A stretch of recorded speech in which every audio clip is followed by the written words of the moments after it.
Well, good evening and welcome, everyone. Stefano Albertini could not be here tonight.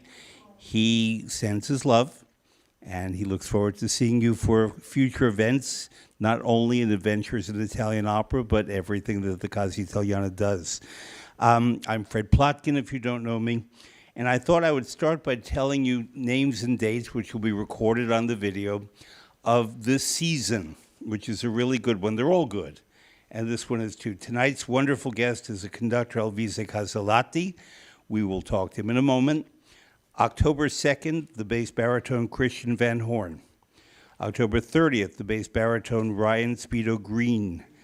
November 14th, guest artist to be named later. March 5th, the wonderful bass Renee Papa. April 1st, Pesci d'Aprile. Federica Lombardi, the wonderful soprano from Emilia-Romagna. April 22nd, the wonderful American mezzo-soprano Isabel Leonard.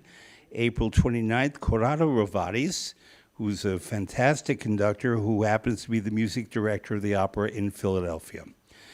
But tonight, I'm very happy to welcome a gentleman whose work I knew, but he and I had never met before tonight. Alvise Casellati is here in New York for a project he will tell you about. And I think what we're going to focus on tonight, because tonight is, and the series is Adventures in Italian Opera, I'd like to talk to Alvise a lot about what it means to be Italian opera, what makes it Italian. So please welcome Alvise Casellati. Metti qua, è acceso? Qua giù c'è una...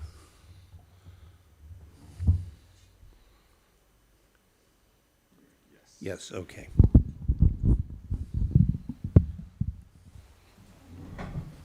So, Alvise, I'm going to ask you the most basic question. Where in Italy are you from? Padua. Padua. And why is Padua special? Well, because of the university, I would say it's the second university in the world after Bologna was the first created in 1080 after Christ, and Padua was 1222. Then there is Paris and the other ones, especially famous for medicine. People used to come to Padua, attend the University of Medicine, then go back to their countries and found universities, actually, and medicine faculty. So it's, I got closer. So very important for its university. Psychology, law school, engineering, lots of beautiful things. One of the many things I love in Padova is that there's the oldest garden in the world for the experimentation on plants that can be used for medicinal purposes. It's very close to the Basilica of St. Anthony of Padova, where you go if you need things fulfilled for you. It's a very busy basilica, even now. But this garden is remarkable because it's where doctors in the medical school experiment with plants to see what might work to relieve pain, illness, and so on. Yeah, it's the Orto Botanico.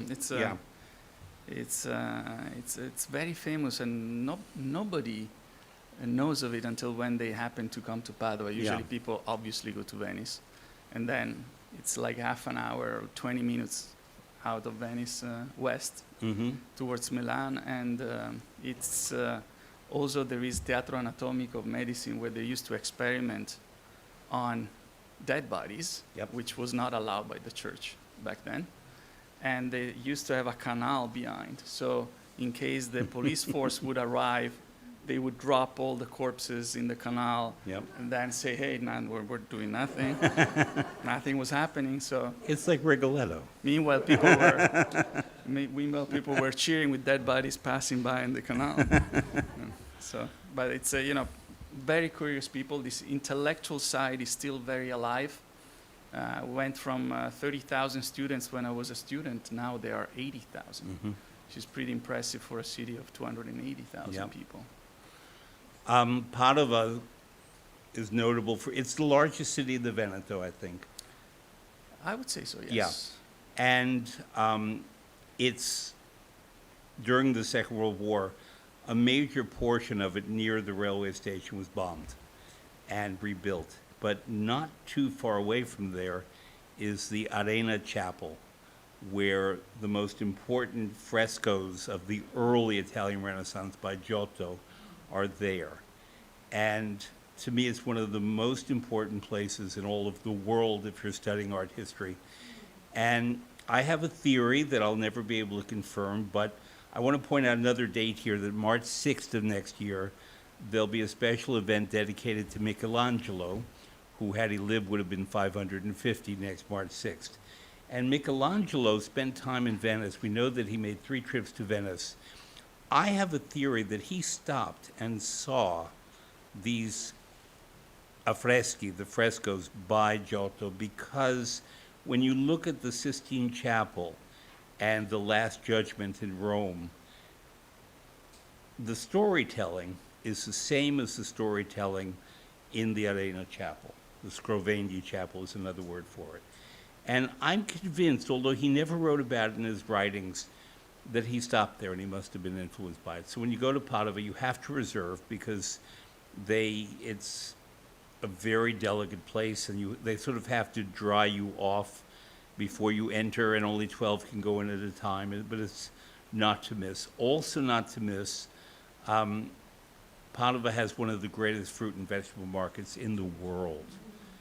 And I've never seen anything like it. It's big, beautiful buildings. Palladio. Palladio. And you've never seen a market like this. There are many wonderful markets in Italy, in Bologna and Sanremo and Genova and Syracuse and all over the country. But no other market in Italy has architecture like this one. And because of the particular cuisine preferences of the Padovani, you'll see ingredients you might not see elsewhere in Italy. I know they're vegetarians here, so I'm not going to say what they are. But there's one other thing, and then we'll get to music. The famosa La Gallina Padovana. Have you ever had La Gallina Padovana? Yeah, of course. There's a very famous hen that only grows in Padova. And it makes a beautiful broth, a wonderful broth. The cooking is just different. And when we talk in Italy about having regional and local and very local ingredients, sometimes it's an ingredient that only will appear in one place. And it happens that La Gallina Padovana is some of the best chicken you'll have in Italy.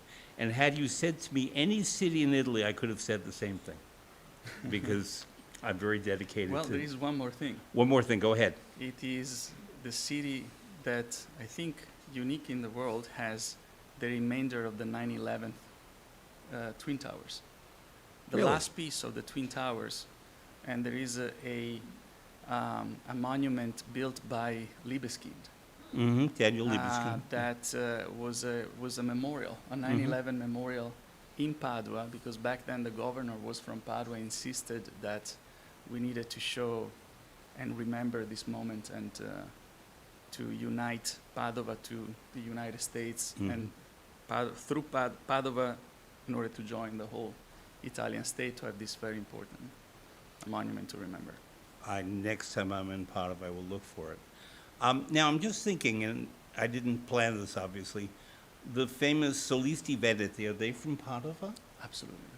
Talk about Solisti This is Veneti. Claudio Scimone was the Yeah. president of my conservatory when Okay. I was studying violin as a student, and he's been always the genius, a very, very brilliant man. He discovered the whole Tartini repertoire. Tartini was not played until when he started recording, and with a certain taste for recordings. Even the famous Vivaldi's Four Seasons, in interpretation of the Solisti Veneti with Toso as a principal violinist, is something that you cannot hear today. Today you hear all this Baroque interpretation, sounds that is cut, not full and harmonic, not like a phrase that you hear from beginning to end. There is a care for the beauty and fullness of the sound that you no longer hear. So it's something I invite you all to listen to and through Google, I think, or through anything Recordings. possible. And they're still, after he died, after he passed, now they're still going forward.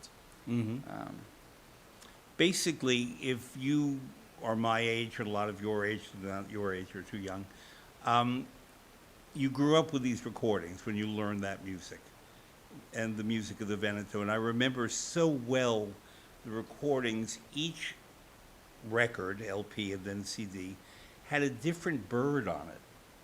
And there were these different birds, uccellini of the Veneto. And I remember I wanted the whole collection with all the different birds that you could find in the Veneto, because somehow they made that connection. And to me, I mean, I had been to Italy by then, but it so represented a certain kind of Italian-ness, whatever that is. And I think that's going to be our focus this evening, of what makes something Italian, at least regarding music. Alvise is here because he's going to do a concert in the Naumburg Bandshell in Central Park on September 24th at 6 p.m. That's Opera for Your Soul, a Serenade at Sunset. And with the Opera Italiana Orchestra, which is made of members from the Met, the New York Philharmonic, students from Juilliard Manhattan School, and others. And you will have wonderful singers and a great program. Why don't we start with the first piece of music? And Julian, if you please. By the way, our friend Julian is here as always, without whom we could not do this. So please welcome him back. So selection number 1.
So, if you've watched Italy play in World Cup soccer and other kinds of competitions, there's a shorter version of that they sing at the games. There are also, like many anthems, much longer versions than this 4-minute version. Alvise, tell us about this anthem. I have my ideas and I know a bit about it, but it's your anthem. Yes. Talk about it, please. Well, when you hear this anthem, you think about the tradition. Italian music traditionally are bands. Everybody in each small town used to play an instrument and used to be part of a band. Like sometimes they used to be part of a choir. So in this sense, music has always been popular, in the sense that was including everybody, and being a dilettante didn't matter. What mattered is that everybody was getting together, play an instrument together. It was a way to socialize, and therefore this tradition in every part of Italy, the common part was really the band. So this is an anthem inspired by this tradition, and therefore. Some people criticized it to say it's too simplistic, is not, we could have chosen a piece from Verdi, more sophisticated piece, even Puccini, with a big symphonic and fullness, but in the end that was the meaning. Actually, Lino di Mameli, he called it Il Canto degli Italiani. That was the initial name of the anthem. And there is one particular thing that I start my program with the Italian national anthem, but after that, there is l'Inno delle Nazioni, the Hymn of the Nations, which is a piece by Verdi, which is not so well known by people. It's a piece where Verdi, it's also for choir. I will not have a choir, and I will play a part from the middle to the end. Just to give an idea, because what Verdi wanted to achieve through this piece was to show how music joins everybody, how music is universal. And in order to do that, he brought the national anthems of the main countries back then. So you will hear in the piece the Italian national anthem, but also the French, and also the UK national anthem. So when the French national anthem was not the official national anthem back then, and the Italian national anthem, which is the Mameli, when Verdi composed, was not the official Italian national anthem. So before that happened. And there is a strong message there. When music, we say that a nation is not defined by borders. A nation is defined by how people identify themselves with a nationality, Italian. But by doing that, by defining themselves, they put borders, because definition is defining, is also putting a border. And what Verdi wanted to do was also to eliminate these national borders and make people see that we are one, and as humans. So what I did, and I must admit I copied from Toscanini. Good example. Toscanini did a performance, made a performance of Verdi's Hymn of the Nations, ending it with the US national anthem. So what I will do, I will cut the last measures of Verdi and finish and ending this piece with the US national anthem. Okay. So that there is this unity, to create this unity and this momentum. Plus, the surprise will be that there will be members of the choir, will not only be our singers, our tenor. This piece is for tenor and choir, so we will have the tenor, but at the end of the piece for the US national anthem, the soloist singers will join the tenor, and also members of the Memorial Sloan Kettering Cancer Hospital Music Therapy Department. Good. So cancer survivors, and also New York Presbyterian Hospital, Weill Cornell Medicine singers. So for me, it's very important to create a collaboration with the hospitals, with music therapy departments, because music is, and opera is of fundamental importance. I lived in New York. I was based like almost 360 days a year here, from 2000 through 2012. Then I asked myself, what can I do? In my past life, I was an attorney. Nobody's perfect. I'm a repented lawyer, and I'm here to confess. When I decided to pursue and study conducting, and decide that music will be the mission of my life, the thinking was, conductors love to be at the Metropolitan Opera. We all want to go to the Vienna, to the big theaters, but here we're taking from the institutions to become important. And there are a lot of my colleagues who are already there who do that. But I ask myself, what can I do as a musician, as a human today? What is the need in this world? I am devoting my life to opera, so what is the need? What can I do for this world? And I realized something, very simple, that music has been, opera has been invented in Italy, in Florence. And in the last 500 years, it has been pop music. Mm-hmm. Maybe the only music that was played. And theater used to be the big entertainment of each city, the house of all citizens, where they would play cards, eat, spend the whole day there. The symphony at the beginning of opera was to tell people, instead of having the ring, the bell, was to tell people, come back because opera starts, mm-hmm. and singers will be soon on stage. So that was a whole completely different field. Today, we perceive opera as something belonging to the elite, where, if you cannot afford a ticket at the opera house, you don't go. And maybe people still look at the opera houses as, oh my God, it's intimidating intellectually. So, and this is totally wrong. And this is a misconception, because at the very least, for somebody who is ignorant in this world, attending a concert will be an amazing entertainment and mind-blowing, maybe, event, because they will hear the power of the voice, of the human voice, usually in the theaters not amplified, mm-hmm. By microphones, etc.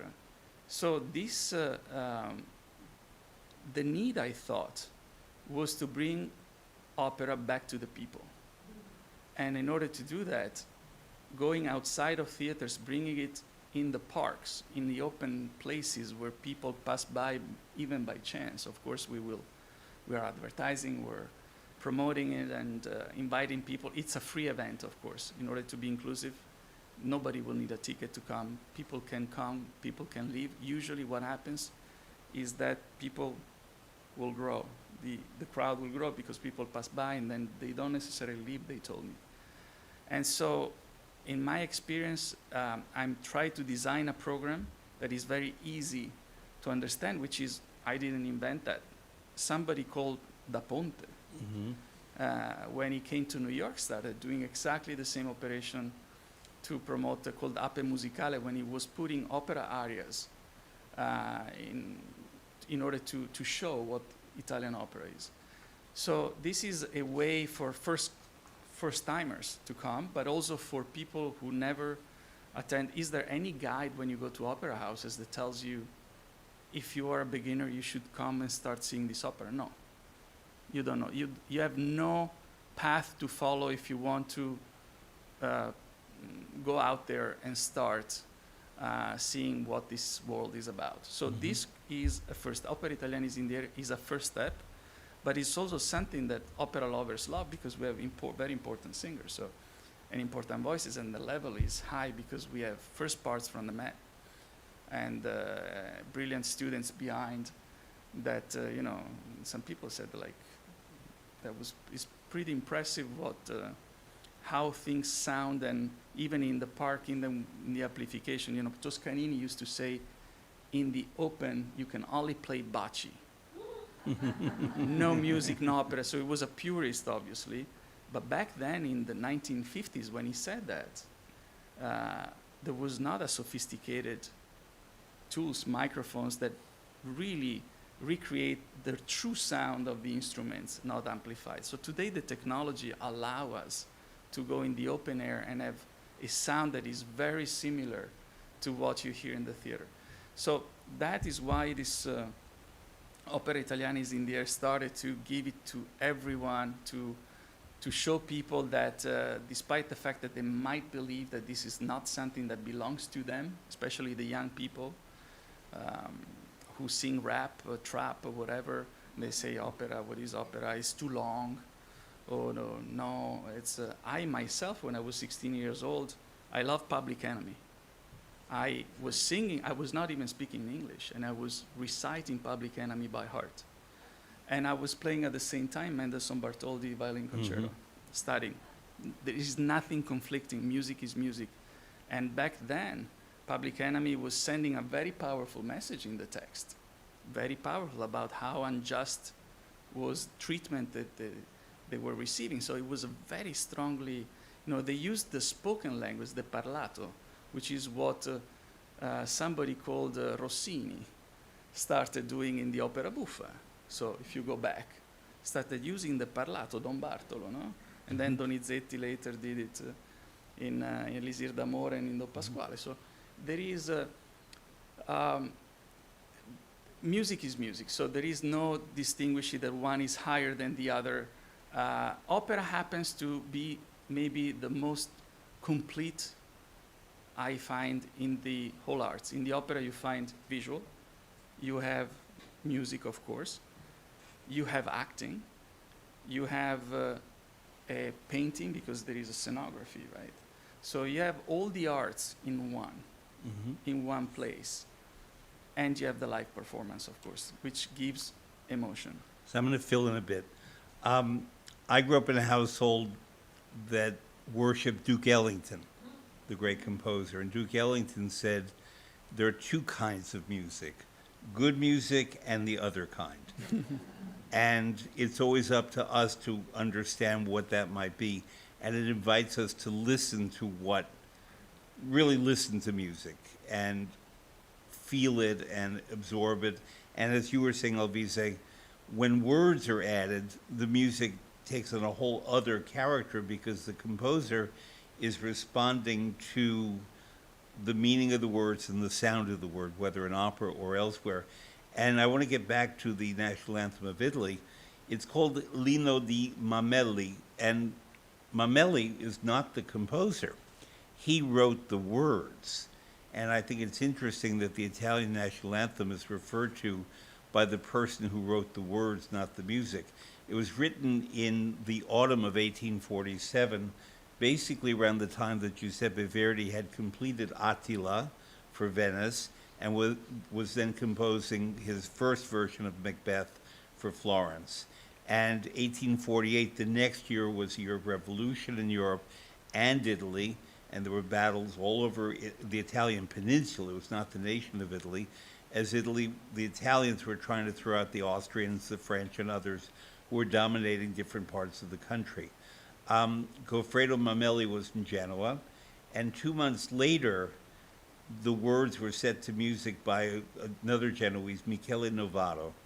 And the anthem, as Alvise said, didn't immediately become the anthem. And it spoke to, as you saw in the words, history of Italian struggles. So Legnano was from centuries before, and talking about things that tried to encourage the Italians of 1847 to find the courage to unify the peninsula. And Verdi was part of that whole movement completely, the Risorgimento, as it was called. And I too find it interesting, and you said it exactly as I agree, that the music was intended to be for the people, and therefore the bands, le bande, that you would hear in every Italian town, rather than something of the opera house. Julian, please play number 2, which a lot of people think is the Italian national anthem. It's not, but it's a pretty good piece of music.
Okay. Julian, set up number 3, please. So this was written 5 years before the Inno di Mameli. It was written in 1842. Verdi had a success with his first opera, a failure with the second opera, but La Scala had faith in him, and in 1842, his wife, his 2 children had just died. He was devastated, but he decided to pour his grief into the creation of an opera that would be worthy of their memory. And it was an opera that was intended for La Scala, but also to speak to the people of Italy about oppression. And the oppressed Hebrews, Jews in this particular story, sing of thoughts going on golden wings where they physically could not go. And Alvise, do you have an opinion? Should this or the other one be the Italian national anthem, or maybe something else again? Well, I have respect for whoever chose Mameli after giving the blood and the fight. So it is not comparable, because in one instance we have a bandistic, like a totally different feel, where the people feel represented at the time, and this Va Pensiero, a national anthem, should inspire greatness and fierce, and Va Pensiero is something that starts with 2 P's, 2 pianissimo, so it's like pensiero, and it's a sufferance. I'm not sure that I would want a national anthem identified with people suffering and singing in piano. It is beautiful music, but it would need to change in order to adapt to a national anthem. So I would choose, if I had to change, I would choose a third piece, not this one. And what would that be? I don't know. Maybe some symphonic Volare. parts of Aida I would use. Volare, maybe. some other pop music, right? Yeah, it could be. No, I ask because it's a serious question, because it's about identity. And Americans, most of us in this room are Americans, have our national anthem that was written in 1812, 1814, during a battle in Baltimore in which bombs were bursting in air. And a lot of people find it a very violent image, but gave proof through the night that our flag was still there. The American national anthem is actually about the flag. It's not about the nation. It's about what the flag represents, and that's why for many Americans, we obviously believe in freedom of speech, and there are people who want to be able to burn the flag if they want as an expression. I'm not in favor of burning the flag, but I would allow other people to have their freedom of speech. And it's very much rooted in who we are as a nation and our national debate and conversation that persists to this very day. Whereas these 2 pieces in Italy are about dreaming about the past, about looking to the future, and to me they're different kinds of inspiration. La Marseillaise in France, which is a wonderful anthem, is about a battle again.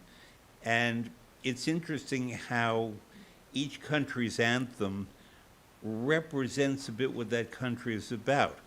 Deutschland über alles, I'll leave it at that. But God Save the Queen, God Save the King. It's a very interesting study, and if you want, you can go on YouTube and, believe it or not, the anthems of all the nations of the world, you can find them. So if you want to know the anthem of Zaire or Ecuador or whatever, it's there, and you can learn it. It's a fascinating thing to study. We're focusing on Italy tonight, but there's one piece of music that we're going to play that Alvise conducted. That's by Beethoven. And the reason that I want you to see it is because I want you to see Alvise in action as a conductor, because conducting is what he does. And then we'll talk about that. So Julian, if you please, number 3.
So, Julian, set up number 5, please. So that was done last year. It was April of 2023 in Catania, in the wonderful, beautiful Teatro not Donizetti, Bellini in Catania, Sicily. And my question for you is, in this role, you're the conductor, you're the maestro. You are taking a very famous piece of music, the Seventh Symphony by Beethoven, and you're performing it in Sicily, which is absolutely fine.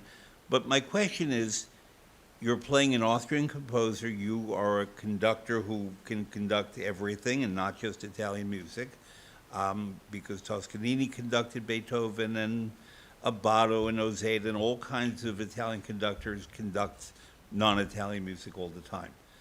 But when you go to Sicily and you have an orchestra that's used to playing in a certain style and a certain tuning and a certain approach to the music they play, but you're not playing bel canto opera, you're playing Ludwig van Beethoven from the 1820s.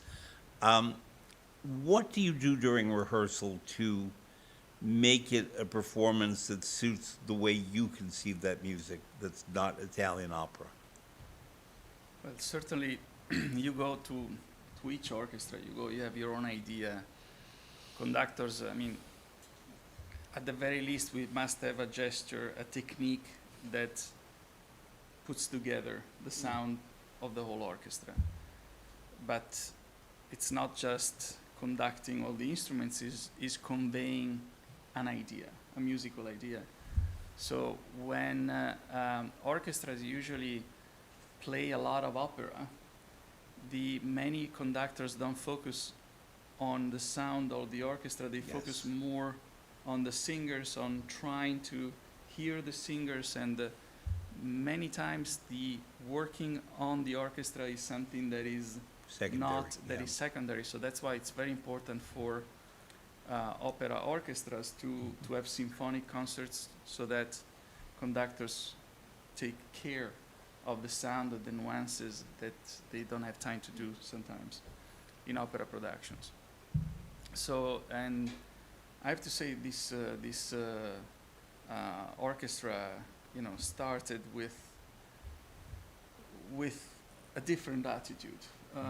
There are many parts where Beethoven is in the Seventh Symphony. There is this famous piece, the second movement, the famous second movement, where many of my predecessors conducted really slow, like a funeral march, instead of doing allegretto. So there are many things and many bad habits that you go. So I'm trying to be really faithful to the score and to go where it is. Then there is something that conductors have. I can be a very good Verdi or Puccini conductor, and I cannot be as well and as good of a conductor for Bellini or for bel canto, because we have our own attitudes. For instance, Beethoven, I feel the energy, I feel the power, and I'm trying to convey that message and how he wrote things. And in other parts, for instance, maybe in some Mozart, I would not be doing a good job, or I would do the best I can, which is not the best I've heard from my predecessors. So it really depends. So it's sometimes this orchestra tend to play really with not enough energy. So I try to push to give this sense of energy, especially in the sforzato. Beethoven writes forte is one thing, sforzato is another thing. Forte and fortissimo are two very different things. So try to make them understand these differences. And different from opera, in symphonic music you don't have words, you have notes. And you have to imagine what the author had in mind and what he wanted. So it's very important also sometimes to give a visual of where you bring them. I give you another example of Schubert, 9 La Grande Sinfonia. Many orchestras play that in bombastic ways. And Schubert was, from a very small town, like a small Dorf, it's a small, really small town. And even in his music, he was not using this large orchestra to play. So the feel that he had when he composed it is not that bombastic feel, but it's actually a very intimate feel. So sometimes this is where we come in and we convey an idea. If you don't have a conductor, they can play without a conductor. That's not an issue. But then they will have a different idea about how to play that note. And our job, whether they agree with you or not, and hopefully they will, hopefully I will be able to convince them, is to play in one way, in a specific way. In Brahms, for instance, big, all full bow, big vibrato. If they start playing one full bow in vibrato and the other one half a bow and not vibrato, you don't have, because one believes that that's the way to play and the other not, then you don't have a direction. So that's our job, is to give a clear direction in the musical terms, is what we want to achieve and to the end product. It's interesting you mentioned Brahms, because far and away my favorite interpreter of the 4 Brahms symphony was an Italian, Carlo Maria Giulini. And if you listen to those recordings, I'm not saying they're the best, they're the ones that I like the most. And I don't know whether Giulini was just a great conductor who had a special feeling for it, or whether he brought something Italian to it. But they feel not lighter, they feel more full of life, full of air when Giulini conducts it, in a way that certain other composers conductors conduct with a heavy hand. Herbert von Karajan, for example. And to me, the Brahms of Herbert von Karajan is not as interesting and as exciting as the Brahms of Carlo Maria Giulini. I totally agree. I think the Beethoven of Karajan is unsurpassable. In certain things, certain conductors really nail it. For instance, Carlos Kleiber, one of the best conductors ever existed. In Strauss, means maybe nobody can do Strauss better than him. But in Brahms 4, the symphonies of Brahms, it's not. If you play with a heavy hand in Brahms, it becomes so heavy, and you have to do the opposite.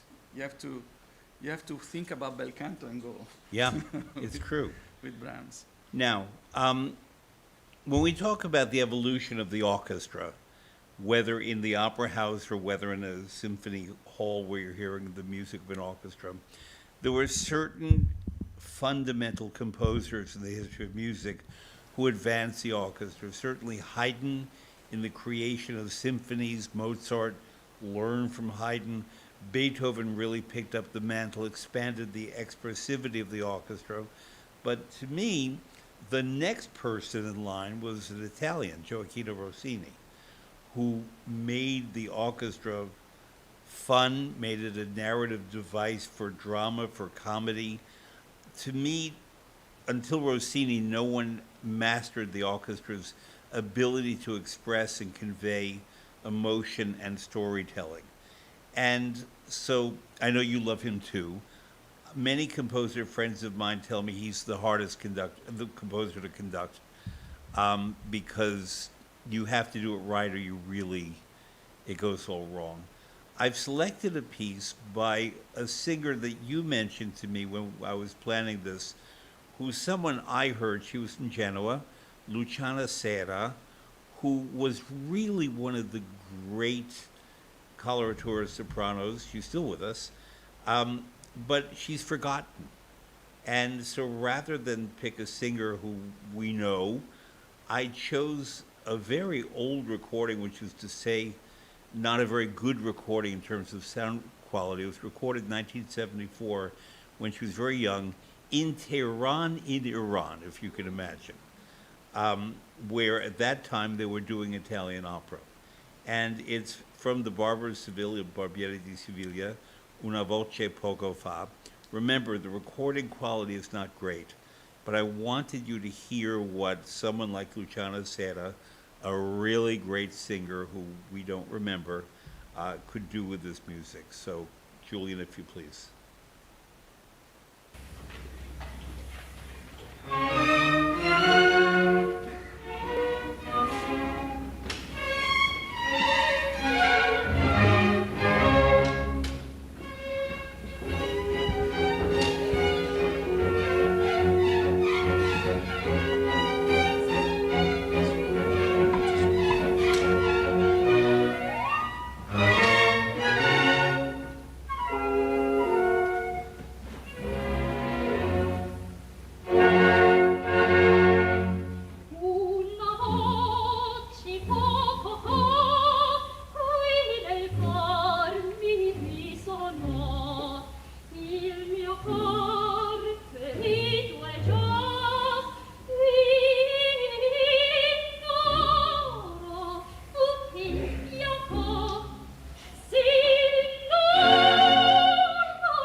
Julian, set up number 7, please.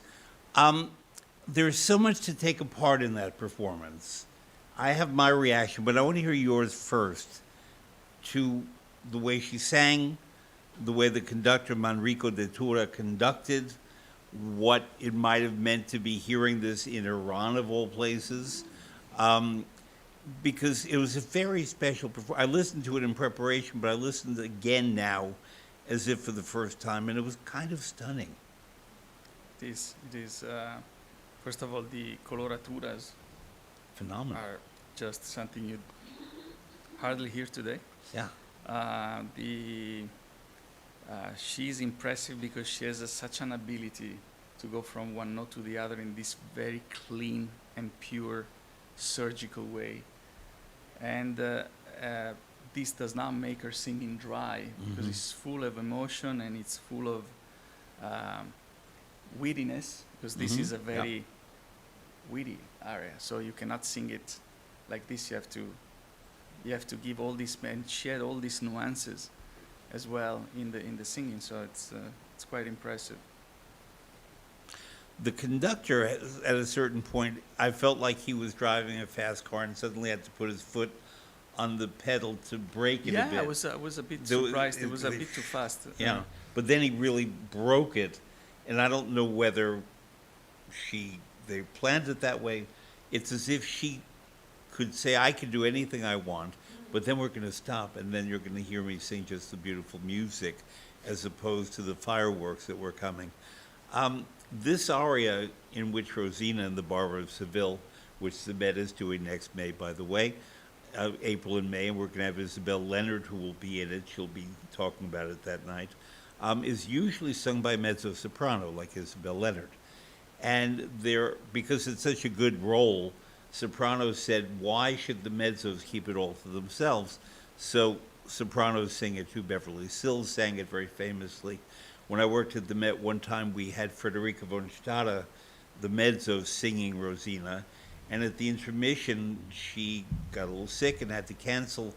And in the second half, we brought out a young soprano named Kathleen Battle. But I had to remember, as the manager, to go to the library in the Met, we had a long intermission, and get out all the soprano scores and get rid of the mezzo-soprano scores so that the conductor was not conducting mezzo when Kathleen Battle, the soprano, was on the stage. And it's a very different character when Rosina's a soprano. She's more of a smart aleck, I think, than when... As a mezzo, she's furba, she's intelligent. But as a soprano, she's a little more clever and manipulative, and so it's a very different sensation. Rossini had many girlfriends, partners who were mezzo-sopranos, and he wrote beautifully for that voice. And there are sopranos in Rossini, Semiramide famously, and a few others, but he really focused on the mezzo-soprano voice. And that's why it's unusual to hear a Luciana Serra, who in her career actually sang a lot of Mozart and a lot of German language music, because her voice was very suited to the Entführung aus dem Sarai, the abduction from the Seraglio, and Die Zauberflöte, the magic flute. She was an incomparable queen of the night. But I was thrilled when I found this recording from Iran, of all places. So, pardon me? Oh, I'm sorry. I asked Alvise, when we prepared this, to name singers that he really loved and found special. I, for the most part, picked Italian singers to listen to tonight, but there's one singer we're going to listen to who's not an Italian, but I think is really kind of wonderful. So when he picked her, I wanted to hear her. So play number 7, Julian. We'll talk about her after.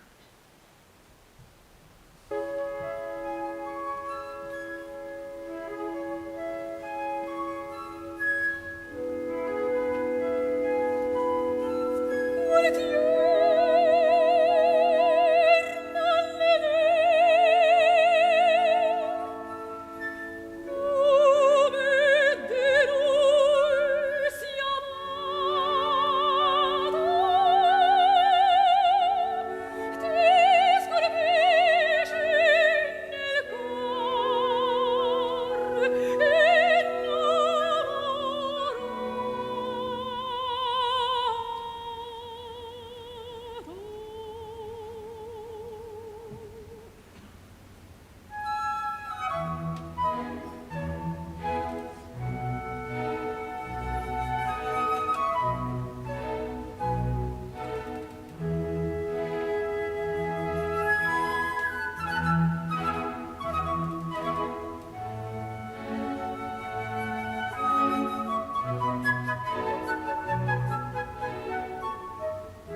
So we're not going to name the singer or what country she's from yet. Talk about that performance as a performance without knowing who she is and where she's from. So the coloratura is obvious, no? But the thickness also of the voice, that it's a perfect mix between the coloratura and usually when you have coloratura, you're missing a lot of texture, a lot of gravity in the voice and vice versa. So it's an amazing balance of the two. And with a precision, again, that is amazing. And with a softness that is really difficult to hear. And so in this area, the singer, the Caronome, she's fantasizing about being with this man. And she's doing this so gracefully and so in a perfect balance. How was her Italian? Oh, very good. It was, Yeah. I know. Perfect. She's from Louisiana, and her name is Lisette Oropesa, who began in the Met Young Artist Program and went on to big stardom in Europe. And we don't get her back here enough now because she's a big star in Europe. I've heard her more there than I have here, although I've happily heard her. The last performance I heard at the Met before the pandemic came in 2020 was Lisette Oropesa in La Traviata. And it was very interesting because COVID, unfortunately, had already begun to sink its teeth into our city and already had a lot in Italy. And this was one of the last performances the Met did. And it was so arresting because she really played it not only vocally but dramatically incredibly well. These moments of breathlessness and dying that we were all talking about and experiencing at the moment. It leads me back to something that you began to talk about, Alvise, that I want to return to. But Julian, I'm going to ask you to set up number 9. Maybe in Italy, I'd love to know, but certainly in America, in New York, there has been a lot of discussion of music and medicine. And I, 2 nights ago, attended an event that Mount Sinai Hospital does about music and memory and the way the frontal part of the brain activates for music in the way that other part, they referred it to the other night as the executive part of the brain. And Renee Fleming has taken a very big interest in music and memory and music and health. In Baltimore, the Peabody Music Conservatory and Johns Hopkins Medical School are working together a lot to study these connections and to study not only the tangible but the intangible. And my personal experience with this is that I have, for many years before the pandemic, spent a lot of time in Milan at the rest home that Verdi built for retired musicians. And I would go there, and I'm very active there, and I believe in it, and I encourage people to support it. These were all retired musicians that he helped pay for, even now, basically with the royalties from most of his operas, continue to this day to help pay for the foundation. And many of the musicians who live there are well into their 90s and have full mental recall. They can sing, they can perform. Recently, because people are living longer and there is dementia, especially as people get older, they've built a wing in this home for retired musicians. It's not a rest home. And this is for people with cognitive issues. And I would go up there, too, and visit people, residents. They're not called patients, they're called residents. And I remember very well there was a woman who was 82, and she had been in the chorus in Verona at the Arena di Verona and the Teatro Filarmonico, which is the winter opera in Verona. And she had advanced Alzheimer's, and yet when I asked her, would she sing something for me? She sang Visi d'Arte from Tosca, and she sang it very well, completely in key, and knew all the words. And then afterwards I said, grazie, and she said, for what? Per cosa? She forgot that she had just sung it. And yet, she was able to perfectly summon the drama, not just the words and the notes, but the drama of Visi d'Arte in that moment. And so it's something I'm studying it a lot lately. It's something I'm involved in more at Mount Sinai than these other hospitals, but they're all doing very, very good work. Happened to me in a sort of way. Tell me. As I mentioned before, I was studying law school at some point. Law school is undergrad in Italy, so at age 18, and I was 8th year in the Conservatory of Music, 8 out of 10 years. So when I graduated as a maestro violin, I was 3rd year in law school. After that, I stopped for at least 1 year playing the violin. That was a lot of, to manage both for 10 years. It was quite heavy. And in high school and before, my memory was embarrassing. I would remember things that I didn't care for, really. Dates, numbers, lots, really a strong memory. After I stopped playing and I was only devoting to law school, I lost at least a quarter of that. Gone, completely gone. And I got it back when I started playing again, or at least listening and playing. So that I actually felt it on my body, what you're saying. So now we're going to have an avalanche. There's an opera by Catalani, La Vallee, which is not done very often because it's great music, I think, but you have to have an avalanche in the middle of the opera. And there's a magnificent soprano aria sung tonight by a voice you'll all recognize. Italians think she was Italian. She was born on Fifth Avenue. Her name was Maria Callas. And so we claim her here. But she's really an artist of the world. And it's an aria, E ben ne andrò lontana, that we don't hear enough. And I think very few people sang it as well as Callas did. And so we're going to listen to that and then talk about the Italianness of that, whatever that might be. So, Julia, number 9, if you please.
So it's a very different sensation. It's a different kind of soprano voice from what we've heard.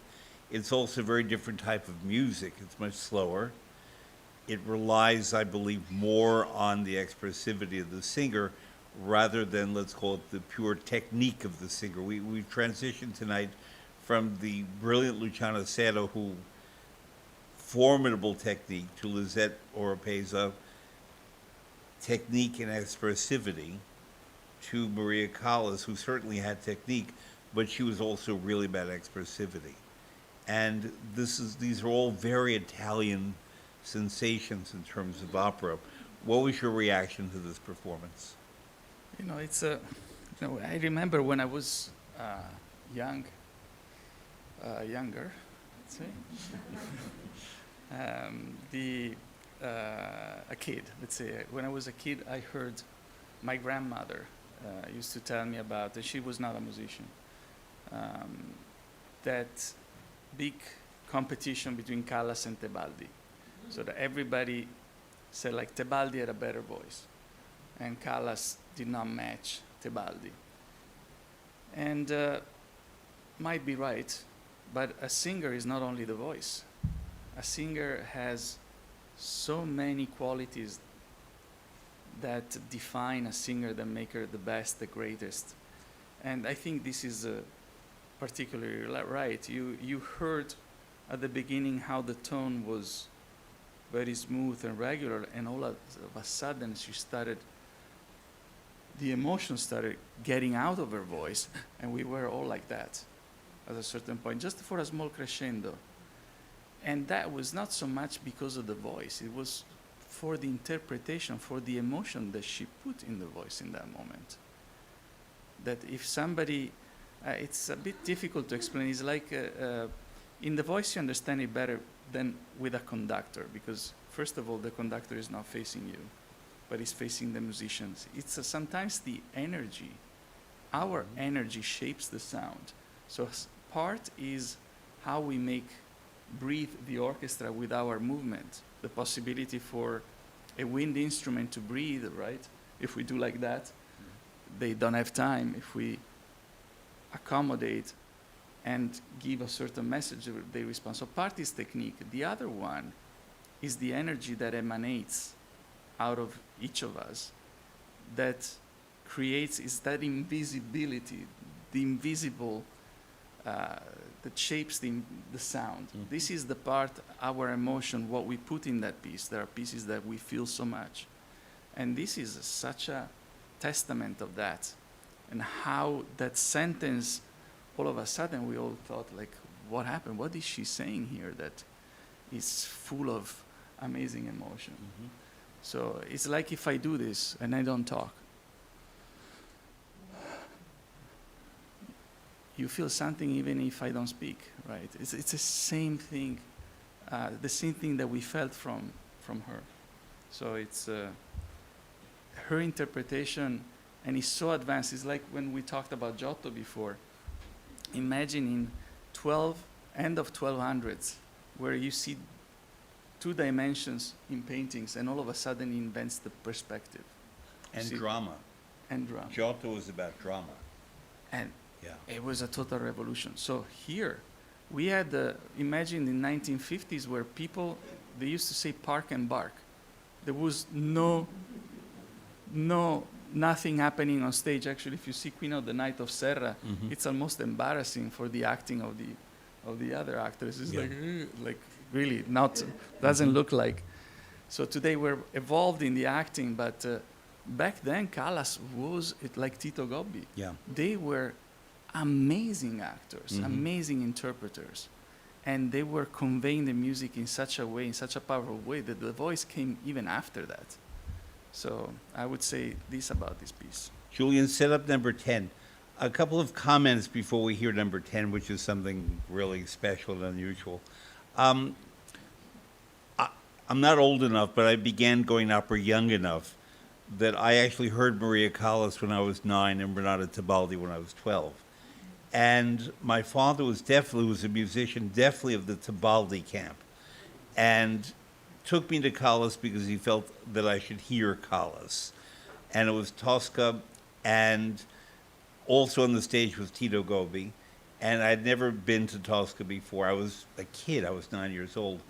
And somehow Callas didn't do it for me, but Tito Gobi did do it for me. And one of the reasons I moved to Italy was to study with Tito Gobi, because he was that impressive to me. 3 years later, we went to hear Renata Tebaldi and Adriana Lecouvreur, and she had a beautiful voice, but she basically stood there in a role that was all about acting. She plays a very dramatic actress, and Adriana didn't happen. But I find it very interesting, and I don't have an opinion on this, but I find it interesting that Renata Tebaldi, who was born in the Marche and grew up in Emilia-Romagna, had the same teacher as Pavarotti, as Freni, as Ferruccio Furlanetto, great singers. Tebaldi was more popular here in New York than she was in Italy. She was popular in Italy, but she was more popular here. She was the reigning singer, whereas Maria Callas, born in New York, was more popular in Italy. And I always wonder about that, and I don't have an answer yet. But do you have an opinion on that? Or? Absolutely. I have an opinion. What's your opinion? It's, foreigner is always sexier. I'm in the wrong country. So I guess you're not going to be seeing Angelina Jolie. So the question was, because not everyone can hear it, will we be seeing Angelina Jolie, who's made a new film in which she plays the last hours of Maria Callas? I have to go. I want to save time for this last selection because it's really quite wonderful. It's a composer, Alberto Franchetti, who wrote an opera. He was not the first person to write an opera about Christopher Columbus, but Cristoforo Colombo. Every conductor I know has his or her passions that are not necessarily, I don't want to say just the Mozart, the bel canto, the Beethoven, the Verdi, the Puccini, but some other composer who particularly fascinates them. So Alvise just said to me he didn't know that I could find this video. I can find anything. Watch this video with Russian subtitles. You'll get everything. It's a fantastic piece of 6 minutes of video, and then we'll talk about it. Christopher Columbus.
Aveva Cesare, Virgilio ed Augusto.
years of the discovery of America, in 1892, the city of Genova commissioned this opera to Giuseppe Verdi. Giuseppe Verdi could not accept the job, and he indicated Franchetti as a great composer who could do a magnificent job.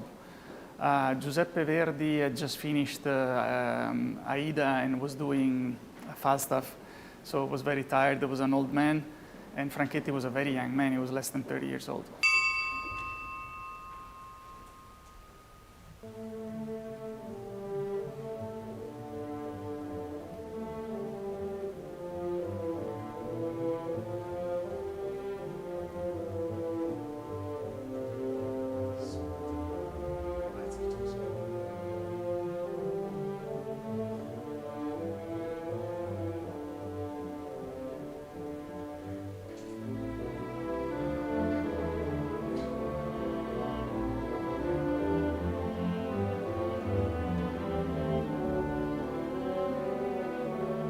I think it's difficult for a conductor to find a balance between how rich it's the orchestration and some lightness, because the singing is bel canto, but the orchestration is Wagner style.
Well, that's the next opera I would like to see.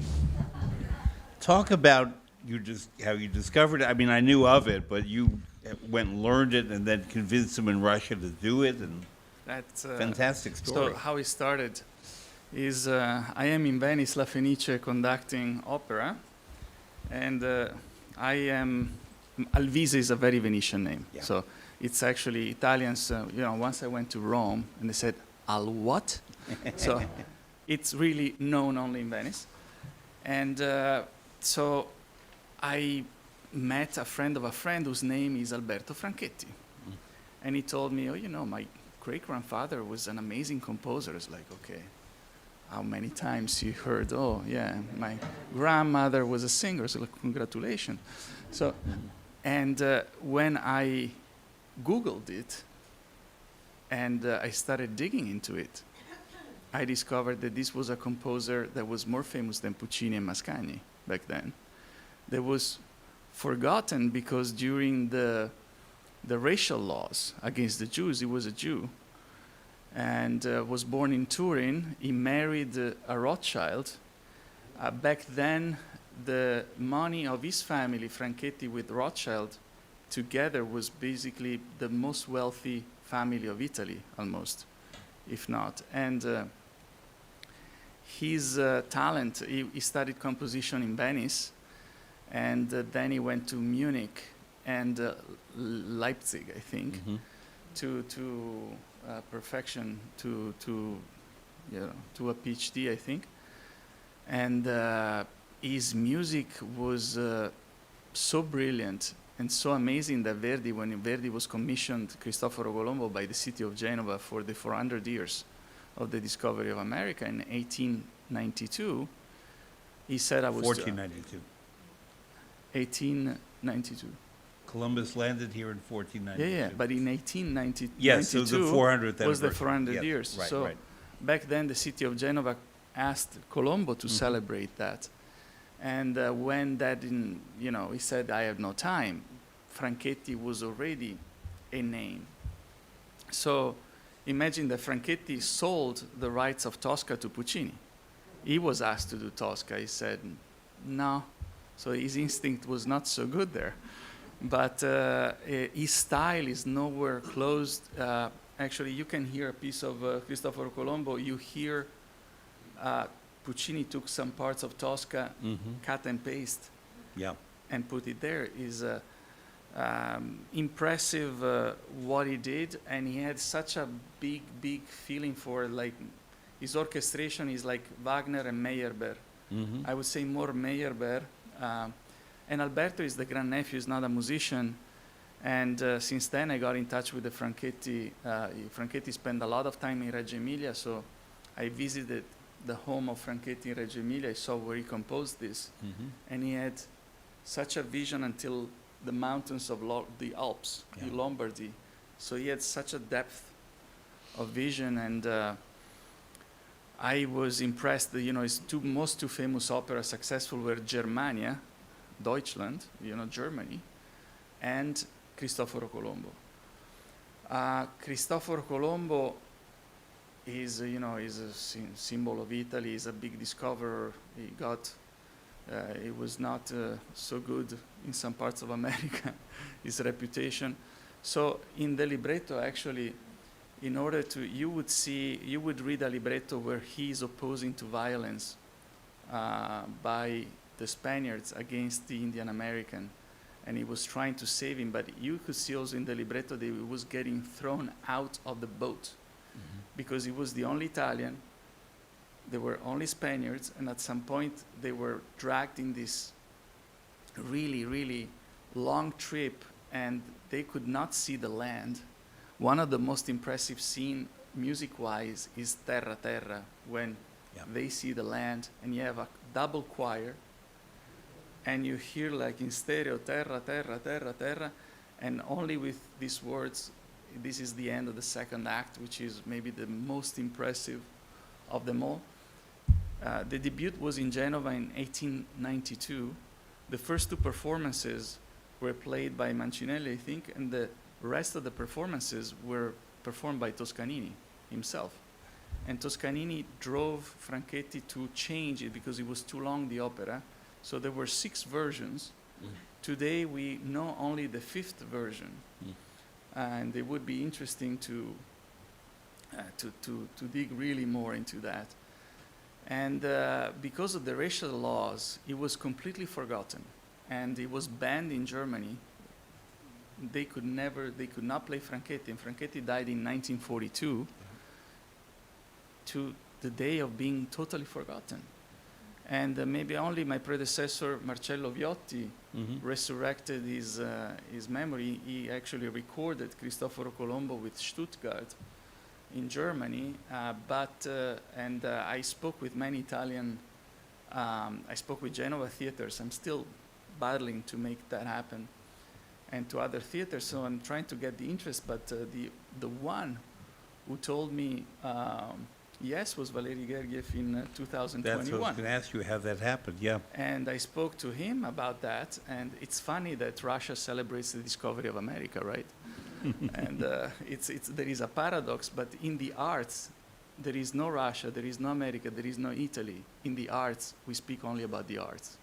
There is the only political issue in the arts is whether you're a good singer, not a good musician, because the arts, there are no boundaries, as Verdi taught us in the Hymn of Nations. So, and I was about to do, actually, we were planning on having a staged with a full, it was never staged, this opera. Right. So it's hard to, in 1892, we have the drawings of what it looked like, and then it was not performed after the Second World War. So one of my missions is to make that happen. So was somewhere that at some theater, point. the Mariinsky 2? Hmm? The Mariinsky 2 it's called? Was that the theater that you did that No, in? this was concert hall. In the concert hall, okay. This was in the concert hall. Because we talk about the Mariinsky, used to be known as the Kirov in St. Petersburg, and there's the old theater where Verdi staged La Forza del Destino, but Yeah. then they've added newer buildings around them that are pretty wonderful, mostly by Canadian architects, by the way, not by Russian architects. Meanwhile, in 1892 in New York, not far from here in Union Square, they had sort of a big festival on October 12th of 1892, and there were people from every nation who were immigrants in New York, and it was a very popular event. And there was a Czech composer who was living on East 17th Street named Antonín Dvořák. And he came and he observed the celebrations, and his best student was a young black man named Harry T. Burleigh. And Harry T. Burleigh studied with Dvořák and introduced Dvořák to American spirituals and melodies of the African-American community of then.